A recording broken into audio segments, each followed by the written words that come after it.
Asian share prices are getting a boost as major Chinese cities prepare to emerge from a weeks-long lockdown. Blue chip benchmarks in Shanghai and Hong Kong rose more than 1%, though it wasn't all good news in the world's second largest economy.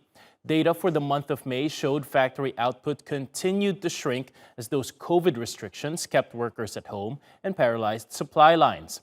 The manufacturing sector's Purchasing Managers Index stood at 49.6 points.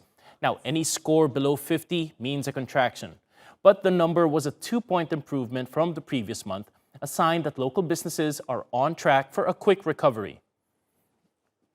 The index for May showed a relatively large rebound, reflecting that China's economic recovery is accelerating. There has been a recovery in supply and demand. Now let's go to Danni Hewson. She's a financial analyst at AJ Bell in the UK. Welcome back to the program, Danni. Now, what level of confidence do investors have that China can stage a quick recovery from these really punishing lockdowns that they've been through? I think it's fair to say that there is cautious optimism that we are going to see a quick rebound. If we look back to how China came out of lockdowns that very first time, they saw a massive surge and growth, compared to the rest of the world. It was the only place that saw major growth. However, there are still a number of issues that people are incredibly concerned about. First, how quickly can those supply chains get back into gear? They've been out of kilter for months.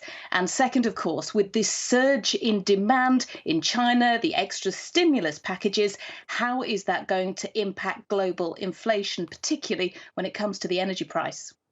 Right. So obviously this does have a lot of knock-on effects, and you touched on it there, the price of energy. How much pressure will China's reopening have on energy markets where we're seeing further restrictions on supply?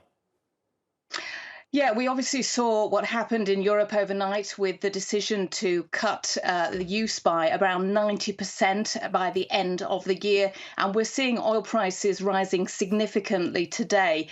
What we saw when Shanghai and other Chinese cities went into lockdown were those oil prices quickly backtracking from those highs that we'd seen following Russia's invasion of Ukraine earlier this year. What we are seeing now, on the anticipation that factories are going to restart, that consumer demand is going to step up, we are seeing an increase in oil price. And we have seen G7 leaders ask OPEC to look again at increasing oil production.